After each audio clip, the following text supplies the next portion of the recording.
ونؤمن به ونتوكل عليه ونعوذ بالله من شرور أنفسنا ومن سيئات أعمالنا من يهده الله فلا مضل له ومن يضلل فلا هادي له ونشهد أن لا إله إلا الله وحده لا شريك له ونشهد أن محمدا عبده ورسوله صلى الله تعالى عليه وعلى آله وأصحابه وبارك وسلم تسليما كثيرا كثيرا أما بعد فأعوذ بالله من الشيطان الرجيم بسم الله الرحمن الرحيم ومن يعمل سوءا أو يظلم نفسه ثم يستغفر الله يجد الله غفورا رحيما وقال تعالى يا أيها الذين آمنوا توبوا إلى الله توبة نصوحا. آج ربیع الاول کی 13 تاریخ ہے اور دسمبر کی 25.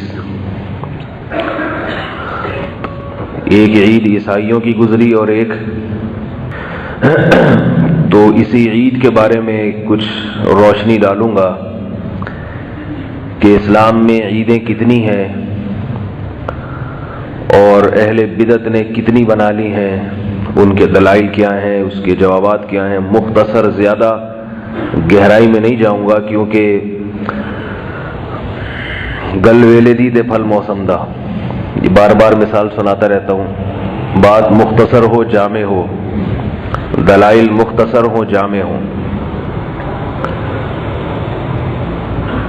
اللہ تعالیٰ نے اپنے حبیب صلی اللہ علیہ وسلم کو جو دین دیا جسے اسلام کہا جاتا ہے،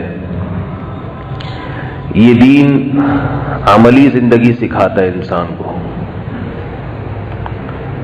رسول اللہ صلی اللہ علیہ وسلم سے ایک مرتبہ پوچھا گیا کہ دین کیا ہے؟ آپ نے فرمایا الدین هو النصیحہ، دین بھلائی کا نام ہے، خیر خواہی کا نام ہے. پوچھا کس کے لیے؟ فرمایا اللہ کے لیے، اس کے رسول کے لیے اور عام مسلمانوں کے لیے. یعنی اللہ کے بھی حقوق ادا ہوں، اس کے رسول کے بھی حقوق ادا ہوں اور عام مسلمانوں کی بھی حقوق ادا ہوں. اور اگر کبھی کوئی حق تلفی ہو جائے تو اللہ نے پھر توبہ کا دروازہ رکھا ہے. اللہ کے حقوق کیا ہے؟ اللہ تعالیٰ نے جو چیزیں ہم پہ فرض کی ہیں ہم ان کو پورا کریں. 5 نمازیں فرض کی ہیں، 5 وقت نماز ادا کریں. رمضان کے روزے فرض کیے، روزے رکھیں. رسول صلی اللہ علیہ وسلم کا حق کیا ہے؟ آپ صلی اللہ علیہ وسلم کا حق یہ ہے آپ صلی اللہ علیہ وسلم پر درود شریف پڑھا جائے. یا ایھا الذین آمنوا صلوا علیہ وسلموا تسلیما. صلاۃ بھی پڑھو اور سلام بھی.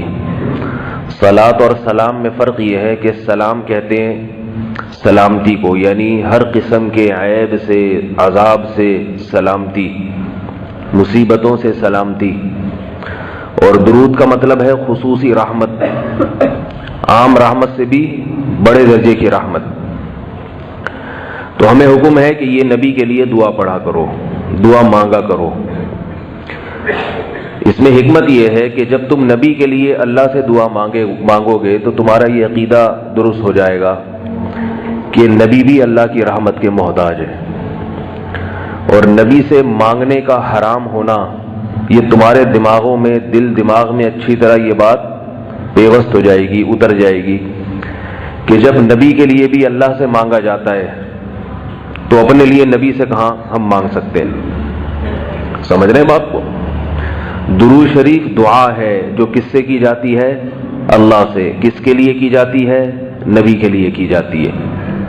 اور آپ صلی اللہ علیہ وسلم کی یہ خواہش تھی کہ میری امت میرے لیے اللہ سے دعا مانگا کرے، رحمت کی دعا مانگا کرے. تبھی آپ نے فرمایا جس شخص نے میرے لیے اللہ سے رحمت کی دعا مانگی اللہ اس پر 10 رحمتیں نازل کرے گا. تو یہ نبی نے کیوں فرمایا؟ تاکہ لوگ اللہ سے دعا مانگیں میرے لیے، کیونکہ آپ صلی اللہ علیہ وسلم سمجھتے تھے کہ میں اللہ کی رحمت کا محتاج ہوں. تو درود شریف پڑھنے سے توحید کا عقیدہ اور مضبوط ہو جاتا ہے، اور مضبوط. تو اللہ کے رسول سے خیر خواہی ہے آپ صلی اللہ علیہ وسلم کے لیے درود پڑھا جائے. اللہ کے رسول کی خیر خواہی ہے کہ آپ صلی اللہ علیہ وسلم کی تعلیمات پر عمل کیا جائے.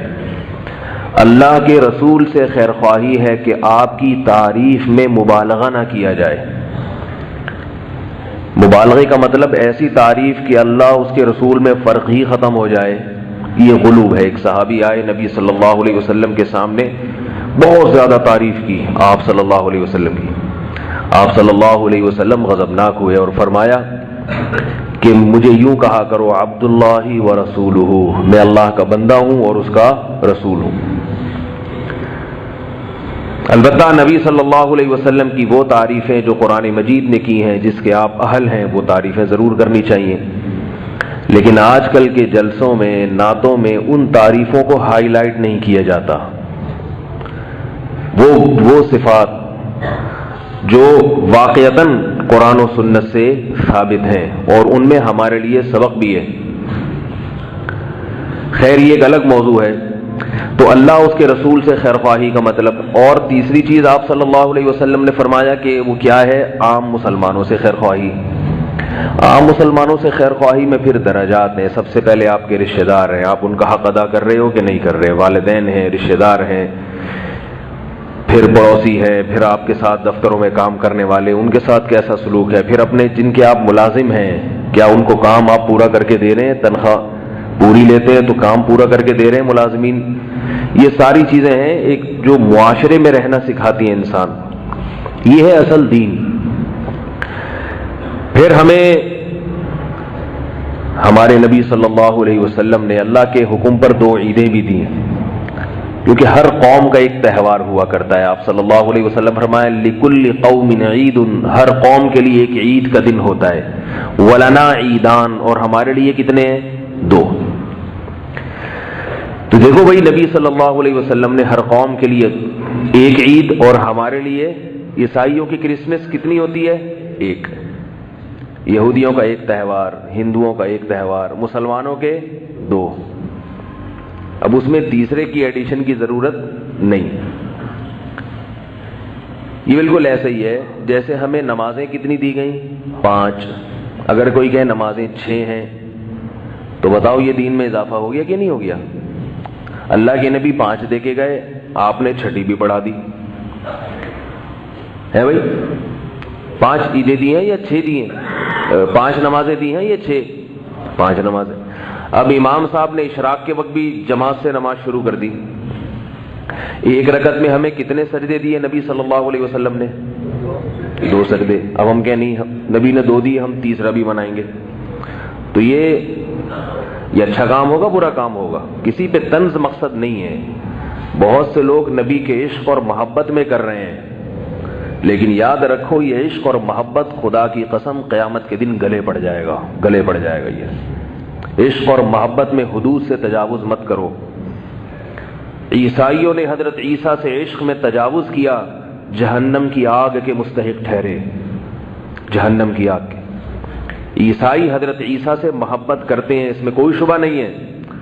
مجھ سے بہت سے لوگ کہتے ہیں کہ آج کل کے بدعتی نبی سے محبت نہیں کرتے۔ میں نے کہا کرتے ہیں، یہ غلط ہے۔ ممکن ہے آپ سے زیادہ کرتے ہوں، مگر یہ محبت قیامت کے دن قبول نہیں ہوگی۔ محبت کرنے کے آداب ہیں۔ کیا عیسائی حضرت عیسیٰ سے محبت نہیں کرتے؟ یقیناً کرتے ہیں، مگر یہ محبت مقبول نہیں ہے، کیونکہ حضرت عیسیٰ علیہ السلام کے معجزوں کو دیکھ کر عیسائی یہ سمجھے کہ حضرت عیسیٰ کے پاس بھی خدائی طاقتیں ہیں، حالانکہ معجزہ اللہ کی طاقت کی دلیل ہوتی ہے، پیغمبر کی طاقت کی دلیل نہیں ہوتی۔ معجزہ تو اللہ ظاہر کرتے ہیں، ہاتھ پیغمبر کا ہوتا ہے۔ معجزے میں پیغمبر کے ارادے تصرف کا قطعاً کوئی دخل نہیں ہوتا۔ جو یہ سمجھتا ہے کہ معجزہ پیغمبر کے ارادے اور پیغمبر نے اپنی قوت سے کیا ہے، وہ اسلام سے خارج ہے، کیونکہ پیغمبروں کو اسباب سے ہٹ کے کچھ بھی کرنے کی طاقت نہیں ہوتی، اور نہ اللہ یہ طاقت پیغمبروں کو دیتے ہیں۔ اب افسوس اس پر ہوتا ہے لوگ ان باتوں کو بھی اختلافی باتیں کہتے ہیں۔ بھائی یہ تو کلمے کا حصہ ہے۔ میں ایک چھوٹا سا واقعہ سناتا ہوں، کئی بار پہلے بھی سنایا ہے، یہ میرے بیان کی تمہید سمجھ لیں آپ جو یہ واقعہ بتا رہا ہوں۔ لوگ کہتے ہیں نہیں ادھر جاؤ، وہ چینل والوں کے پاس جاؤ، وہ اپنی طرف گھسیٹ رہا ہے، ادھر وائٹ والوں کے پاس آؤ، یہ اپنی طرف گھسیٹ رہے ہیں، یہ کیا ہے؟ مولوی لڑا رہے ہیں آپس میں۔ میرے بھائی مولوی لوگ لڑا رہے ہیں، بعض لڑا رہے ہوتے ہیں اور بعض اس لڑائی میں بچاؤ کا کام کر رہے ہوتے ہیں۔ بعض دفعہ بچاؤ کرنے والے کو بھی پھڈے باز کہہ دیا جاتا ہے۔ حضرت مفتی شفیع صاحب رحمہ اللہ تعالی سے کسی نے کہا کہ یہ مولوی لوگ اپنے آپ کو دین کا ٹھیکیدار کیوں سمجھتے ہیں؟ دین کا ٹھیکیدار کیوں سمجھتے ہیں کہ ہم سے پوچھو، ہم جو کہہ رہے ہیں وہ صحیح ہے؟ انہوں نے فرمایا ٹھیکیدار نہیں، چوکیدار ہے۔ ٹھیکیدار میں اور چوکیدار میں فرق ہے۔ ٹھیکیدار وہ ہوتا ہے جس نے ٹھیکہ لیا ہوا اس کی مرضی سے ہوگا، چوکیدار وہ ہوتا ہے کہ ہوگا اللہ کی مرضی سے، لیکن یہ چوکیداری کر رہا ہے کہ غلط چیز کو آنے نہیں دینا اندر۔ علماء کی دو قسمیں ہوتی ہیں، علماء سوء اور علماء حق۔ علماء سوء قرآن میں ان کا بھی ذکر ہے، علماء حق قرآن میں ان کا بھی ذکر ہے۔ جو علماء کے دو گروپوں کا انکار کر دے تو وہ قرآن کا منکر ہے۔ ہر دور میں اہل حق بھی رہیں گے اور گمراہ بھی رہیں گے۔ تو علماء سوء کا کام تو ہے دین میں الٹی سیدھی چیزیں داخل کرنا۔ جیسے کمپنی میں کوئی یا ڈیفنس کا کوئی ادارہ ہے، فوج کا حساس ادارہ ہے، اس میں ہر ایک کو گھسنے کی اجازت نہیں ہوتی۔ اس میں کچھ ایجنسی کے لوگ ہوتے ہیں، کچھ چوکیدار ہوتے ہیں، وہ کارڈ چیک کرتے ہیں، ہاں بھائی یہ آ سکتا ہے، یہ نہیں آ سکتا۔ کوئی کیسا سوٹ بوٹ پہن کے کتنی اچھی کوٹ اور ٹائی، بلکہ فوجی وردی پہن کے پہنچ جائے ڈیفنس کے ایریے میں، چوکیدار جو ہوگا نا وہ دیکھے گا کہ اس کے پاس فوج کا کارڈ ہے یا نہیں۔ وہ وردی کو نہیں دیکھے گا، وہ اس کی ٹوپی اور اس کے جوتوں کو نہیں دیکھے، وہ کہے گا کہ جتنے بھی دہشت گردی کی کاروائیاں ہوتی ہیں وہ دہشت گرد وہی لباس استعمال کرتے ہیں۔ لباس نہیں چلے گا، لباس کے ساتھ ساتھ کارڈ بھی ہوگا، انگوٹھا لگایا جائے گا، دیکھا جائے گا یہ انگوٹھا میچ کر رہا ہے کہ نہیں کر رہا۔ تو میرے بھائی علماء کی کوشش یہ ہوتی ہے کہ اسلام کامل دین ہے۔ الیوم اکملت لکم دینکم، اللہ نے فرمایا نبی صلی اللہ علیہ وسلم سے کہ آج کے دن ہم نے اپنا دین مکمل کر دیا۔ اب اس میں کچھ بھی نہیں اضافہ ہوگا، نہ کمی ہو سکتی ہے نہ اضافہ ہو سکتا ہے۔ اب اگر کوئی دوسری چیز اس میں آئے گی تو یہ ذمہ داری بھائی کس کی ہے؟ یہ پولیس کی ذمہ داری ہے بھائی، یہ پولیس کی ذمہ داری ہے، یہ حکومت کی ذمہ۔ حکومت تو بیچاری فارغ ہوتی ہے، اس کو تھوڑی پتہ ہوتا ہے علم کا، دین کا۔ حکومت تو خود علماء سے پوچھتی ہے، اور حکومت کی تو ذمہ داری ہے کہ وہ خود علماء سے پوچھ کے چلے۔ ہر دور میں مسلمان حکمران علماء سے پوچھ کے چلا کرتے تھے۔ تو علماء دین کے ٹھیکیدار نہ صحیح چوکیدار تو ہوں گے نا بھائی۔ تو ہمیں چوکیدار، ہم عالم تو نہیں ہیں لیکن لوگوں نے بنایا ہوا ہے، لوگ کہتے ہیں ہمارے بڑوں نے بٹھایا ہوا ہے۔ اندھوں میں کانا راجا۔ لوگ مجھ سے پوچھتے ہیں بھائی آپ مفتی ہیں، تو میں کہتا ہوں اندھوں میں کانا راجا والا مفتی ہوں۔ اپنے آپ کو کسی کو اسی کے منہ سے نہ مفتی کہلوایا کرو، یہ عجیب سا لفظ لگتا ہے۔ کسی سے آپ پوچھ رہے ہیں آپ نیک ہیں تو وہ کہے گا کہ میں نیک ہوں، اور اگر وہ کہہ دے میں نیک نہیں ہوں تو ساری دنیا میں ڈھنڈو، وہ خود کہہ رہے تھے میں نیک نہیں ہوں۔ تو یہ احمقانہ قسم کے سوالات ہوتے ہیں، فون کر کے پوچھنا کہ آپ مفتی ہیں، آپ بزرگ ہیں، یہ بیوقوفانہ سوال ہوتے ہیں۔ آپ کو اگر اطمینان ہے کہ یہ مفتی ہیں تو پوچھ لو، نہیں ہے تو پھر کسی اور سے پوچھ لو، بھائی ہم سے ہی کیوں پوچھوا رہے ہو؟ اگر آپ کو پتہ ہے کہ یہ مفتی ہیں، آپ نے تحقیق کر لی ہے، تو آپ پھر ان سے نہ پوچھیں۔ پھر آپ کہیں بھئی آپ اگر کہیں بھی نہ کہ مفتی نہیں ہے تو ہمارے لیے آپ ہی مفتی ہیں، آپ بتائیں ہمیں۔ اگر کسی بزرگ سے پوچھا کہ آپ نیک ہیں، بزرگ ہیں، وہ جواب میں کہہ دیں کہ ہاں میں بزرگ ہوں، تو یہ کیسے بزرگ ہیں کہ جو اپنے آپ کو خود بزرگ کہہ رہے ہیں؟ اور اگر وہ کہہ دیں کہ میں بزرگ نہیں ہوں تو آپ کہیں گے یہ تو خود ہی کہہ رہے ہیں میں نہیں ہوں۔ تو اس کا طریقہ کیا ہے؟ لوگوں سے پوچھیں کہ یہ بزرگ ہیں یا نہیں ہیں، تحقیق کریں۔ اگر ثابت ہو جائے تو وہ 100 دفعہ اپنے آپ کو کہیں کہ میں بزرگ نہیں ہوں، آپ کہیں کہ آپ کی تواضع ہے، ذرہ نوازی ہے، آپ ہیں۔ یہ کچھ اصول اور آداب ہوتے ہیں۔ تو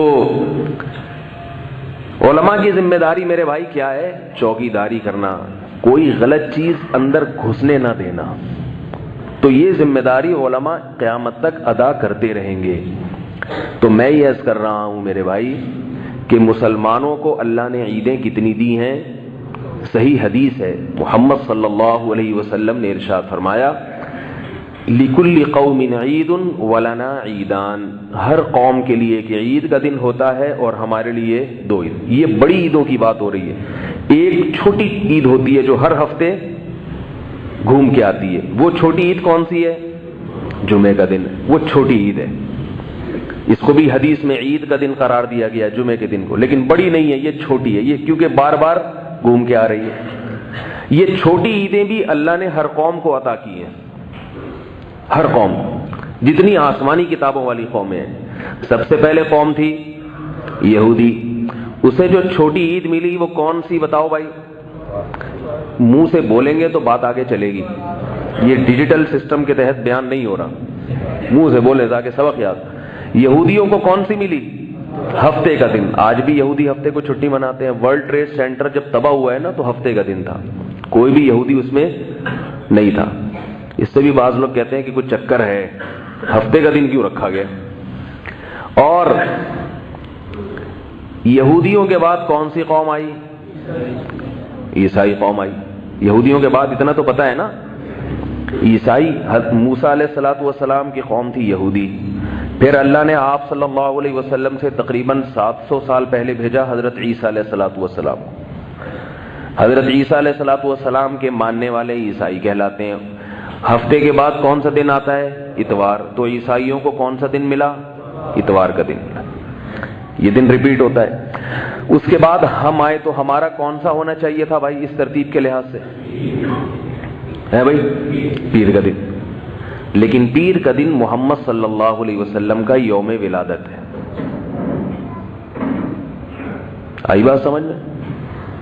تو یوم ولادت کا تقاضا بھی تھا کہ ہمیں پیر کا دن ملتا، اور اس ترتیب کا تقاضا بھی تھا کہ ہمیں پیر کا دن ملتا۔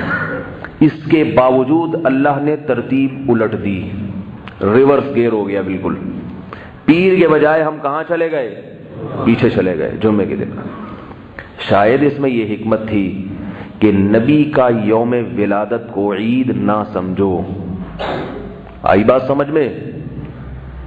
لوگ یہ کہہ سکتے تھے کہ آپ صلی اللہ علیہ وسلم کی پیدائش چونکہ پیر کے دن ہوئی ہے اس لیے ہمارا جمعہ پیر کے دن ہوا کرے گا۔ منع کر دیا، اسلام کسی کے دن منانے کی اجازت نہیں دیتا۔ یوم ولادت منانا یہ سالگرہ ہے۔ دیکھو اچھا یہ پہلے ایک بات مکمل کر لوں پھر آگے چلتا ہوں۔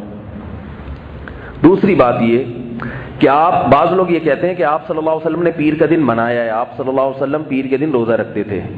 یہ دلیل بھی دیتے ہیں بعض لوگ۔ صحیح بخاری کی حدیث ہے کہ آپ صلی اللہ علیہ وسلم پیر اور جمعرات کا روزہ رکھتے تھے۔ پیر کا روزہ رکھتے تھے تو پوچھا گیا، فرمایا یہ میرے ولادت کا دن ہے اس لیے روزہ رکھتا ہوں۔ تو بعض لوگ یہ کہتے ہیں کہ دیکھو نبی نے اپنے ولادت کا دن منا لیا نا۔ آ رہی ہے؟ مولوی صاحب کی بات 10-15 منٹ تک تو سب کی سمجھ میں آتی ہے، اس کے بعد سب آہستہ آہستہ سونا، سگنل غائب ہونا شروع ہو جاتے ہیں۔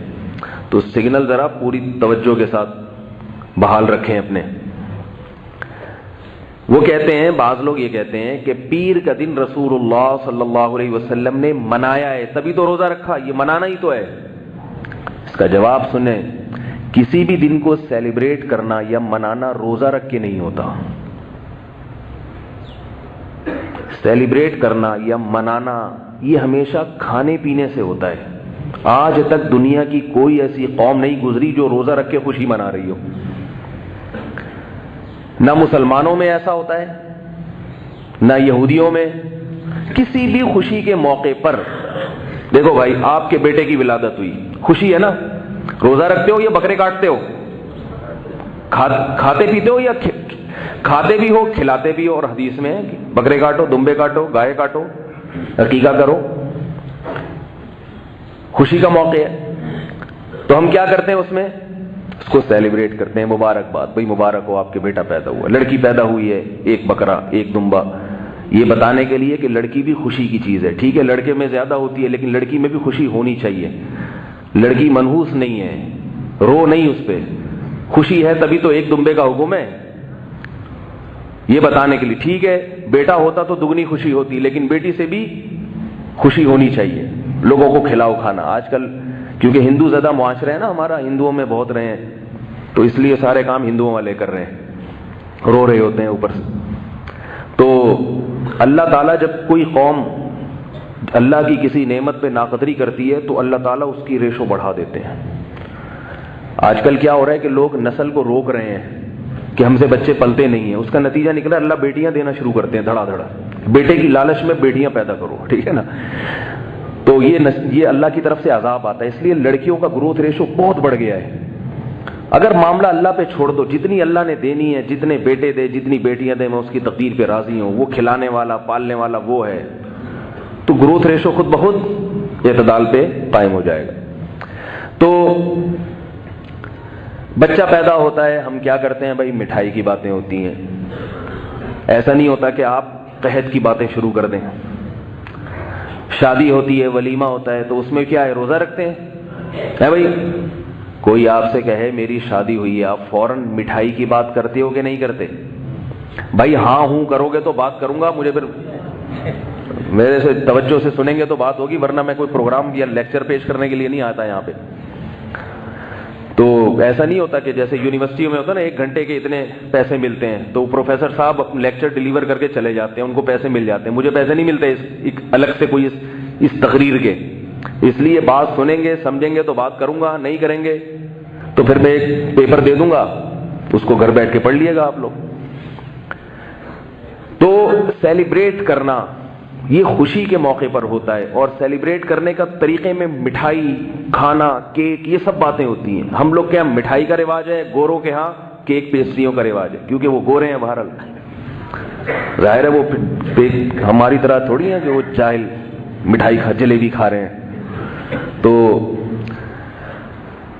جلیبی انگریز کی سمجھ میں آج تک آئی نہیں ہے, اس لیے نہیں کھاتا وہ. ایک انگریز جلیبی کی دکان پہ کھڑا تھا, جلیبی اٹھا کے گھور گھور کے دیکھ رہا ہے اس کو. کسی نے جلیبی والے نے پوچھا کیا دیکھ رہا ہے بھائی, لینا ہے؟ لے کہہ رہا ہے میں یہ دیکھ رہا ہوں, اس کی یہ پائپ ہے گھوما ہوا, دونوں طرف سے یہ پائپ کا منہ بند ہے, اس میں شیرہ گھسایا کہاں سے ہے؟ اس پائپ کا منہ دونوں طرف سے بند ہے, اس کے اندر شیرہ گھسایا کہاں سے؟ اس نے کہا کھانا ہے, کھا. یہ ہم لوگ یہ ریسرچ نہیں کرتے, ہم کھاتے ہیں بس. تو ان کی عادت ہے نا ہر چیز میں تحقیق کرنے کی. تو سیلیبریٹ جب بھی کیا جاتا ہے, مبارکباد جب بھی دی جاتی ہے, کھانے پینے کی باتیں ہوتی ہیں, مٹھائی کی باتیں, بریانی کی باتیں, ہو جائے بھائی 1 بوتل ہو جائے, میچ جیتیں آپ, تو لوگ کہتے ہیں یار پھر ہو جائے کولڈ ڈرنک. یہ نہیں کہ یار ایسا کرو رات کا کھانا بھی ناغا کر دو. تو آپ کی شادی ہوئی, ولیمہ ہے, اس میں آپ روزہ رکھواتے ہیں لوگوں سے, یہ کھلاتے ہیں.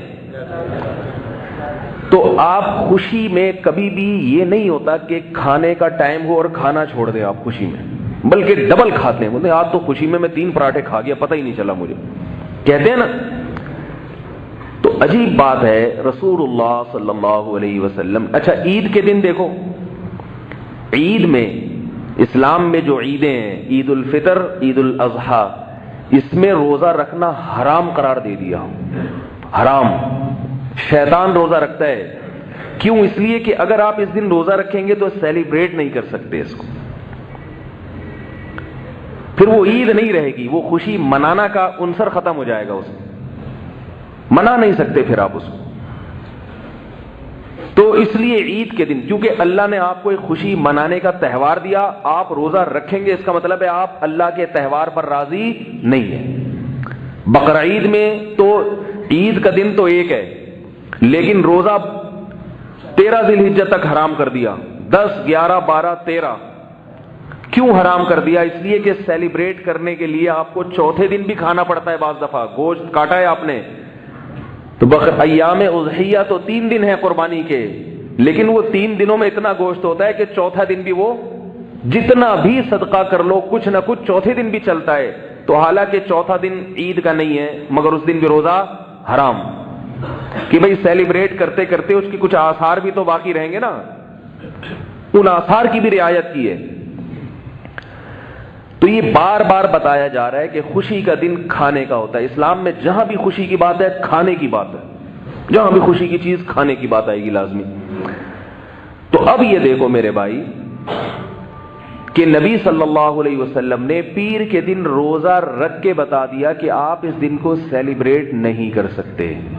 اس کو منانا نہیں ہے, بلکہ منانے کا اپوزٹ ہے. ایک تو ہوتا ہے نا نارمل حالت میں ہو انسان, تو وہ تو ہم نہ منانا کہیں گے نہ منانا کہیں گے. کیا خیال ہے بھئی؟ آپ ہفتے کے دن کھا رہے ہیں پی رہے ہیں, آپ کہہ رہے ہیں کہ آج کوئی دن منا رہے ہیں, کہہ رہے ہیں نہیں. تو کیا غم منا رہے ہیں؟ کہہ رہے ہیں نہیں, غم بھی نہیں منا رہا کیونکہ کھا بھی رہا ہوں میں. غم میں انسان کھانا چھوڑتا ہے, خوشی میں ڈبل کھاتا ہے. تو نہ تو سیلیبریٹ کیا اور نہ آپ نے سیلیبریٹ کا اپوزٹ کیا، یعنی جس دن نارمل روٹین ہے اور جس دن روزہ رکھ لیا اس کا مطلب آپ سیلیبریٹ نہیں کر رہے. میں یہ نہیں کہہ رہا غم منا رہے ہیں آپ، لیکن یہ سیلیبریٹ کی اپوزٹ ہو گئی، یہ منانے کا کیا ہو گیا، الٹ ہو گئی، یہ ضد ہے. تو آپ صلی اللہ علیہ وسلم نے پیر کے دن روزہ رکھ کے یہ بتا دیا کہ نہ صرف یہ کہ یہ سیلیبریٹ نہیں کرنا بلکہ یہ سیلیبریٹ کا الٹ ہے. یہ تو شاید یہ بتانے کے لیے اللہ تعالیٰ کو تو معلوم تھا نا کہ بعد میں ایسے لوگ آئیں گے جو اس کو سیلیبریٹ کریں گے، اس کو منائیں گے، ناچیں گے، گائیں گے، اور وہ اس قادری کے مشہور گانے چلیں گے. نعت کو میں گانا نہیں کہہ رہا، مگر ان کا جو اسٹائل ہے نا محترم کا، وہ گانوں جیسے ہی اسٹائل ہے. تو اس اسٹائل کو کہہ رہا ہوں. تو اللہ کے نبی صلی اللہ علیہ وسلم نے یہ دن روزہ رکھ کے بتا دیا کہ اس کا اسلام میں یوم ولادت منانے کا کوئی تصور نہیں ہے، منانے کا کوئی تصور نہیں. ایک بات تو یہ ہو گئی. دوسری بات یہ کہ اسلام میں اور غیر مسلموں میں فرق یہ ہے کہ اسلام کی عیدیں صبح ہوتی ہیں اور غیر مسلموں کی رات کو ہوتی ہیں.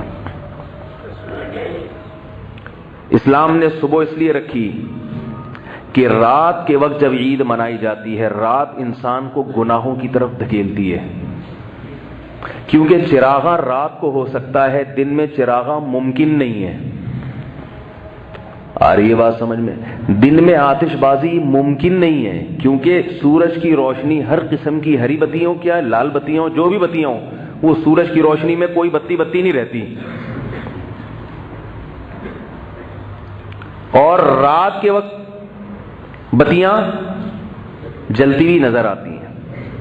اسلام نے عید الفطر بھی صبح کو دی اور عید الاضحیٰ بھی صبح کو. یہاں تک کہ فقہاء نے لکھا ہے کہ عید الاضحیٰ کے دن مغرب کے بعد جانور کاٹنا مکروہ ہے، کیونکہ سیلیبریٹ کرنا ہے تو دن کی روشنی میں، شاعر اسلام کا اظہار کرنا ہے تو دن کی روشنی میں.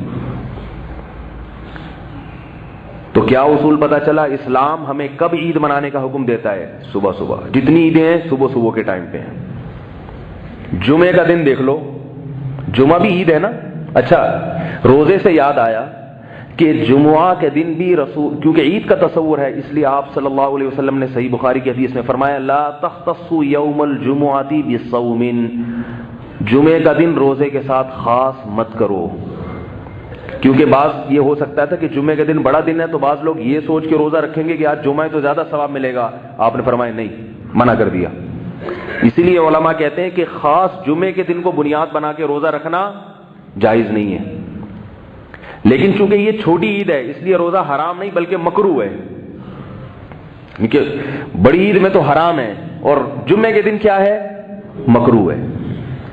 ہاں اگر کسی کا پہلے سے روزہ رکھتا آ رہا ہے، جیسے ایام 20 کے روزے رکھتا ہے کوئی، اس میں جمعہ آ گیا تو ایک الگ بات ہے، وہ ایام 20 کے روزے کہلائیں گے، جمعے کا روزہ نہیں کہلائے گا. یا کسی کی چھٹی جمعے کو ہوتی ہے، اس کو روزہ جمعے کے دن آسان لگتا ہے اس لیے رکھ رہا ہے، وہ جمعے کی وجہ سے نہیں رکھ رہا بلکہ وہ اس لیے کہ میری چھٹی ہے اس لیے رکھ رہا ہے، وہ ایک الگ چیز ہے. اسپیشل جمعے کو بنیاد بنا کے روزہ رکھنا جائز نہیں ہے. اس سے بھی پتہ چلتا ہے کہ جمعے کا دن چونکہ عید ہے نا، عید ہے، اس لیے اس میں بھی روزہ رکھنا منع کر دیا. تو اس سے پتہ چلا کہ جو عید ہے اس میں روزہ نہیں ہو سکتا. تو آپ صلی اللہ علیہ وسلم نے پیر کے دن روزہ رکھ کے بتا دیا کہ یہ عید نہیں ہو سکتا، یوم ولادت عید نہیں ہو سکتا. جمعے کے دن خطبہ ہوتا ہے، 2 رکعتیں ہوتی ہیں. عید الفطر میں بھی خطبہ ہوتا ہے، 2 رکعتیں ہوتی ہیں. عید الاضحیٰ میں بھی خطبہ ہوتا ہے، 2 رکعتیں ہوتی ہیں. عید کی نماز کے لیے بھی اجتماع ضروری ہے. 1-2 آدمی نہیں پڑھ سکتے عید کی نماز، جبکہ عام جماعت میں 1-2 آدمی بھی پڑھ لیتے ہیں. جمعے کے لیے بھی اجتماع ضروری ہے. ساری وہی شرطیں ہیں جمعے کی جو عید اور بقرعید کی شرطیں ہیں. اور دن کا، اس میں بھی دن کا وقت رکھا گیا. دوپہر کو نماز ہوتی ہے، جمعے کی نماز عشاء میں نہیں ہوتی. تو سیلیبریٹ کرنے کے لیے یہ بھی کب رکھا گیا ہے؟ دن کی روشنی میں. اس میں بھی بتیاں اور چراغ اور آتش بازی ممکن نہیں ہے، کیونکہ آتش بازی کی جو لائٹیں ہیں وہ دن کی روشنی میں نمایاں نہیں ہوتی. تو اب دیکھو عیسائی کب مناتے ہیں؟ رات کو. کل رات 12 بجے کے بعد عیسائیوں نے منانا شروع کر دی. اس میں جو انہوں نے کرنا تھا، جو بھی حساب کتاب ہوتا ہے ان کا، وہی جانتے ہیں، ہم نہیں جانتے اس کو. تو لیکن وہ سارے 12 بجے تیار شیار ہو کے دھو دھا کے نہا دھو کے نکل آتے ہیں وہ سڑکوں پہ. اتنا ہم نے دیکھا ہے. ہمارے علاقے میں کوئی عیسائی تھے تو ایک دن میں نے دیکھا کہ وہ پتہ نہیں کیا ہو رہا ہے, جب نہا دھو کے پتہ چلا 12 بجے کے بعد نکل رہے ہیں سارے. تو یہ خود کیونکہ رات کا وقت گناہوں کی طرف آتش بازی کی طرف لے کے جاتا ہے انسان کو, گناہوں کی طرف لے کے جاتا ہے. اس لیے اسلام نے عیدیں رکھی ہیں دن کے وقت. صبح صبح اٹھو, نہا دھو کے نماز پڑھو, چلو اور گھر جا کے کھاؤ پیو, بس یہی عید ہو گئی. جبکہ جو ہمارے ہاں 12 ربیع الاول منائی جاتی ہے اس میں اصل جو جشن منایا جاتا ہے وہ کس وقت؟ رات, کیونکہ دن کو منانے کا مزہ ہی نہیں ہے. دن میں وہ نہ ہری بتیاں نظر آئیں گی نہ لال بتیاں. منوڑا کو کسی نے بتایا کہ اتنا زبردست سجایا گیا سمندر کو لانچ پہ, خوب خوبصورت لائٹیں اور یہ وہ, تو یہ دن میں تو ہو ہی نہیں سکتی بھائی. تو یہ خود اس کی علامت ہے کہ یہ ایک بدعت چیز ہے جو شریعت کے مزاج کے خلاف, کہیں سے بھی شریعت کے لحاظ سے یہ میچ نہیں کرتی ہے. یہ تو جب ہے جب 12 تاریخ کو یوم ولادت مان لیا جائے, فرض کر لیا جائے تو ہے, پھر یہ منانا جائز نہیں ہے. لیکن حقیقت یہ ہے کہ 12 تاریخ یوم ولادت ہے ہی نہیں. حضرت عمر رضی اللہ تعالیٰ عنہ کے دور میں آپ نے دیکھا کہ صلح حدیبیہ میں جو درخت تھا نا جس کے نیچے بیعت کی تھی صحابہ کرام نے, 1400 صحابہ نے موت پر بیعت کی تھی, تو وہ درخت بڑا مبارک تھا کیونکہ قرآن مجید میں اس کا تذکرہ آیا, اذ یبایعونک تحت الشجرۃ, اللہ راضی ہو گیا ان صحابہ سے جو آپ سے بیعت کر رہے تھے درخت کے نیچے. اب کیا ہوا, کیونکہ وہ بعد میں جب کمزور ایمان والے لوگ آئے تو وہ حضرت عمر نے پہلے ہی درخت کٹوا دیا تاکہ پوجا پاٹ نہ شروع ہو جائے. لیکن اب کچے ایمان والے جو ہوتے ہیں نا, جن کو عشق کا جنون تو ہوتا ہے مگر عشق کے آداب نہیں پتہ ہوتے ان کو. آج کل عشق ایسا ہے جیسے ایک پیر صاحب تھے, ان میں تواضع اتنی تھی کہ وہ اپنے جوتے کسی کو اٹھانے نہیں دیتے تھے. پٹھان بھائی ناراض نہ ہو, کیونکہ یہ ہمارے حضرت سنایا کرتے تھے اور یہ بتاتے تھے کہ ان کے پٹھان مرید نے ایسا کیا. تو وہ جب تک میں ان بزرگوں نے جن کا بتایا نا تو وہ نام نہیں لوں گا تو وہ مزہ نہیں آئے گا پھر.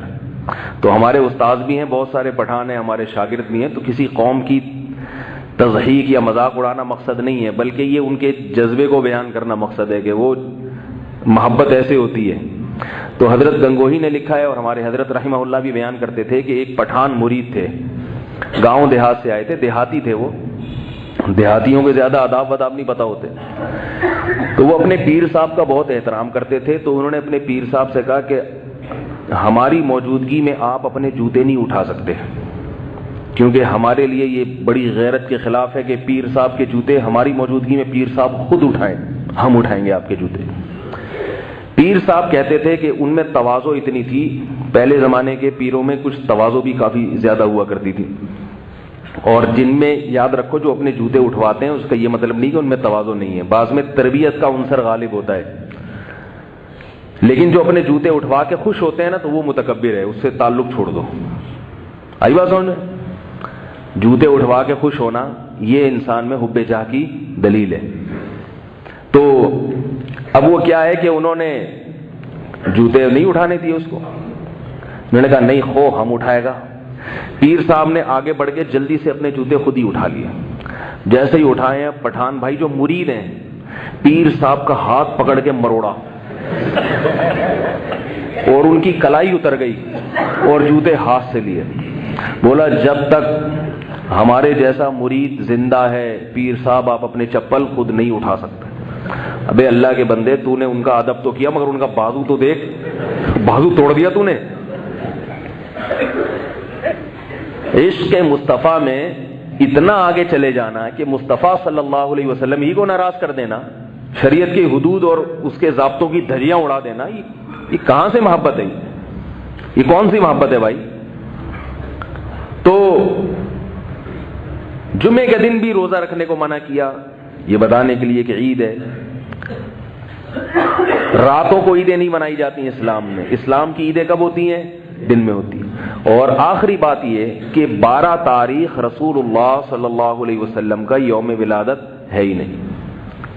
لوگ مجھ سے پوچھتے ہیں اس کی دلیل کیا ہے کہ آپ یہ کہتے ہیں 12 تاریخ یوم ولادت نہیں ہے.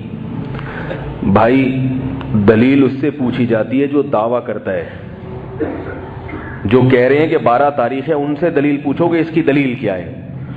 آج یہی نہیں پتا ہوتا کہ دلیل.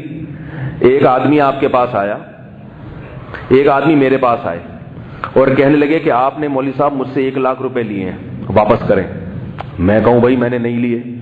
وہ کہے دلیل کیا ہے کہ آپ نے نہیں لیے ہے بھائی. وہ کہے اس کی کیا دلیل ہے کہ آپ نے نہیں لیے. اب میں دلیل تلاش کر رہا ہوں. میں 4 آدمیوں کو لے آیا کہ یہ 4 آدمی کہہ رہے ہیں میں نے آپ سے نہیں لیے. تو وہ کہہ رہے جس وقت لیے تھے اس وقت یہ 4 موجود ہی نہیں تھے. پھر میں دوسرے 4 لے کر آیا, میں چوتھے 4 لے کر. ساری زندگی دلیل سے میں یہ ثابت نہیں کر سکتا. دلیل کا اصول یہ کہ جو دعویٰ کرے گا اس سے پوچھی جائے گی دلیل. ایک آدمی میرے پاس آ کے کہتا ہے کہ آپ نے 4 لاکھ روپے لیے ہیں. میں کہتا ہوں نہیں لیے. وہ کہہ رہے لیے ہیں. میں کہتا ہوں بھائی نہیں لیے. وہ کہتا ہے لیے. میں کہتا ہوں بتاؤ پھر کیا دلیل ہے, کون گواہ ہے تمہارے پاس. میں تو اقرار نہیں کر رہا. جب میں اقرار نہیں کر رہا تو پھر گواہ لے کر آؤ. اب میرا مطالبہ درست ہوگا. حدیث میں آتا ہے البینۃ علی المدعی والیمین علی من انکر. جو شخص دعویٰ کرتا ہے دلیل اس کے ذمے ہوتی ہے. بہت سے لوگ ہم سے پوچھتے ہیں کہ یہ جو قضائے عمری ہے اس کی دلیل کیا ہے. کہتے ہیں نا بھائی 20 سال نماز نہیں پڑھی تو اب قضائے عمری پڑھنا ضروری ہے. علماء کہتے ہیں نا, چاروں مذاہب کے علماء کہتے ہیں, حنفی بھی, مالکی بھی, شافعی بھی, حنبلی بھی, سارے 1400 سال میں جتنے بڑے بڑے فقہاء ہیں سب یہی کہتے ہیں کہ حتیٰ کہ علامہ ابن تیمیہ رحمۃ اللہ علیہ وہ بھی یہی کہتے ہیں کہ آپ کے ذمے بہت ساری نمازیں قضا ہو گئیں تو وہ پڑھے بغیر معاف نہیں ہوں گی. اب لوگ ہمیں پوچھتے ہیں کہ فلانے پروفیسر صاحب نے بیان کیا ہے, فلانے صاحب نے, انہوں نے کہا ہے کہ قضا عمری کا اسلام میں کوئی تصور نہیں ہے. ہم کہتے ہیں تصور ہے, تو وہ کہتے ہیں اپنے مفتی صاحب سے پوچھو کہ اس کی کیا دلیل ہے, 20 سال کی نمازیں اگر ہو جائیں تو وہ بھی پڑھنا ضروری ہے. یہ بھی احمقانہ سوال ہے. بھائی آپ دعویٰ کر رہے ہو کہ نماز پڑھے بغیر ذمے سے ساقط ہو جاتی ہے, تو آپ نے دعویٰ کیا ہے, آپ کوئی حدیث پیش کرو کہ نمازیں جب زیادہ ہو جاتی ہیں تو بغیر پڑھے معاف ہو جاتی ہیں. آپ کے ذمے دلیل پیش کرنا, یہ الٹی کہانی چل رہی ہے. اس لیے میں یہ کہتا ہوں کہ اس دور میں تفقہ اور بصیرت نہیں ہے, علم ہے. علم کچھ حدیثیں پڑھ لیتے ہیں لیکن وہ دماغ میں جو گہرائی ہوتی ہے, عمق ہوتا ہے حدیث کو سمجھنا, وہ نہیں ہے. اسی لیے ہم کہتے ہیں بھائی ان لوگوں کو چھوڑو, ان مجتہدین کے پیچھے چلو, ائمہ اربعہ کے پیچھے چلو جن کو اللہ نے اجتہادی صلاحیتیں دی تھی, ان کے پیچھے چلو. حدیث ان کے پاس بھی ہے, ان کے پاس بھی ہے. ان کی رائے اور ان کی رائے میں جب اختلاف ہوگا تو یہ نہیں ہے کہ ان کے پاس حدیث اور وہ رائے, بلکہ حدیث کا ایک مطلب یہ بتاتے ہیں اور ایک مطلب وہ بتاتے ہیں. یہ جو مطلب بتاتے ہیں وہ غلط ہے, وہ جو مطلب بتاتے تھے وہ صحیح ہے. تو یہ 2 رائے کا اختلاف ہے, اس لیے اس میں مجتہدین کی رائے کو ترجیح دینی چاہیے. تو خیر, جو یہ کہتے ہیں نا کہ 12 ربیع الاول رسول اللہ صلی اللہ علیہ وسلم کا یوم ولادت نہیں ہے, اس کی کیا دلیل ہے, تو ان سے آپ یہ پوچھا کریں کہ جو یہ کہتے ہیں کہ یہ یوم ولادت ہے ان سے دلیل پوچھی جائے گی. ایک بھی صحیح حدیث پیش کر کے دکھا دیں جس میں آتا ہو کہ نبی کی وفات کب ہوئی ہے, 12 تاریخ کو ہوئی ہے. ایک بھی حدیث نہیں ہے. اتنا بڑا دعویٰ کر دیا, بات ختم ہو گئی. اب دکھائیں. اب یہ نہیں ہے, یہ دلیل نہیں ہوتی کہ فلانے نے فلاں کتاب میں یہ لکھا ہے کہ 12 تاریخ ہے, فلانے نے فلانے کتاب میں لکھا ہے کہ 12 تاریخ. تو کتاب میں لکھنے میں کتنا ٹائم لگتا ہے بھائی. ایک صاحب سے میں نے کہا کہ یہ جو نماز جنازہ کے بعد تم اجتماعی دعا مانگتے ہو یہ درست نہیں ہے, اس کو چھوڑ دو. وہ مجھے کہنے لگے اس کی کیا دلیل ہے کہ نماز جنازہ کے بعد اجتماعی دعا نہیں ہے. میں نے کہا نبی صلی اللہ علیہ وسلم نے کہیں بھی ثابت نہیں ہے کہ نماز جنازہ کے بعد مستقل آپ صلی اللہ علیہ وسلم نے دعا مانگی ہو. انفرادی کا بھی ثبوت نہیں ہے, اجتماعی تو بہت دور کی بات. کہنے لگے نہیں یہ منع کہاں ہے, کون سی کتاب میں منع ہے, کون سی حدیث میں ہے کہ نہیں کرو. میں نے کہا تو حدیث میں یہ نہیں ہوتا کہ یہ نہیں کرو, بس جو کرنے کا حکم دے دیا اس کے علاوہ کے بارے میں یہی ہے کہ اس میں اپنی طرف سے اضافہ نہ کرو. ایک چھوٹی سی بات کر کے آگے چلتا ہوں. دیکھو آج کل ایک مسجدوں میں ایک نیا حساب شروع ہو گیا ہے. امام صاحب کیا کرتے ہیں کہ جنازہ کا اعلان کر دیا کہ نماز کے بعد جنازہ ہوگا, پھر اس جنازے سے پہلے دعا مانگنا شروع کر دیتے ہیں. یہ بھی بہت مسجدوں میں شروع ہو گیا حساب کتاب. ایک مسجد میں ظہر کی نماز پڑھتا ہوں، عموماً آتے ہوئے جب جامعہ سے آ رہا ہوتا ہوں تو ظہر میری راستے میں ہوتی ہے، تو وہ وہاں جنازے بہت آتے ہیں روزانہ. جب بھی دیکھو نماز پڑھ کے، وہ امام بھی نہیں ہے، مؤذن صاحب ہیں وہاں جو نماز پڑھاتے ہیں، نائب امام، وہ ہر جنازے سے پہلے دعا مانگ رہے ہوں گے، اے اللہ یہ جو انتقال ہو گیا ہے اللہ ان کی مغفرت کر دے. بھائی جنازہ اللہ نے رکھا کیوں ہے؟ اس لیے تو رکھا ہے کہ ان کے لیے کھڑے ہو کر اس مخصوص طریقے سے دعا مانگو. اس میں تاخیر ہو رہی ہے، اور وہ کیا ہے کہ یہاں ان کا اپنا پروگرام چل رہا ہے. تو یہ بھی بدعت ہے. کہیں آپ کو نظر آئے تو امام کی عزت اور احترام کے ساتھ طنز نہ کریں، اس کے اوپر عزت احترام کے ساتھ اس کو پرچی پہ لکھ کے بھاگ جائیں وہاں سے. یہ بتا رہا ہوں، بھاگ جائیں وہاں سے. کیونکہ امام، اللہ نہ کرے، میں نے اپنے بعض لوگوں سے سنا ہے کہ اگر وہ پتہ چل گیا نا کہ آپ ہیں، کیونکہ بعض تو ہوتے ہیں متواضع، وہ تو کہتے ہیں چلو اس نے ہماری غلطی پر مطلع کیا، لیکن بعضوں کی طبیعت میں، کیونکہ ہر طرح کی دنیا میں لوگ پائے جاتے ہیں، شرارت ہوتی ہے. پھر وہ آپ کو جمعے کی نماز میں نہیں معاف کرے گا. آپ کہیں بھی نظر آ گئے نا، پورا بیان آپ کے اوپر ہو جائے گا کہ آج کل لوگ آتے ہیں پرچی پکڑا کے بھاگ جاتے ہیں. ایسا بھی ہوتا ہے. پھر امام کی اور عظمت دل میں خراب ہوتی ہے، اسی کے پیچھے نماز ہی پڑھتے ہیں، پھر اسی کی دل میں برائی آئے تو یہ نماز بھی خراب ہوتی ہے اس سے انسان کی. تو اس لیے ہمارے حضرت مفتی رشید احمد صاحب رحمہ اللہ فرماتے تھے کہ امام کو کسی غلطی پر متنبع کرنا ہو، پہلے تو علماء سے پوچھ لو کہ یہ غلطی ہے بھی یا نہیں ہے، ایسا نہ ہو آپ ہی غلطی پر ہو. تو کہیں آپ دیکھیں کہ امام صاحب فرض نماز کے بعد جنازے کے لیے دعائیں کروا رہے ہیں، اللہ ان کی مغفرت کر دے، ایسی ایسی دعائیں پورے نام لے لے کے. میں ایک مسجد میں نماز پڑھ رہا تھا، اپنی جماعت نکل گئی میری، وہ تھوڑا گرین شیڈ تھا ان میں، تو حیدرآباد کی بات ہے، تو میرے ساتھ میرا شاگرد بھی تھا.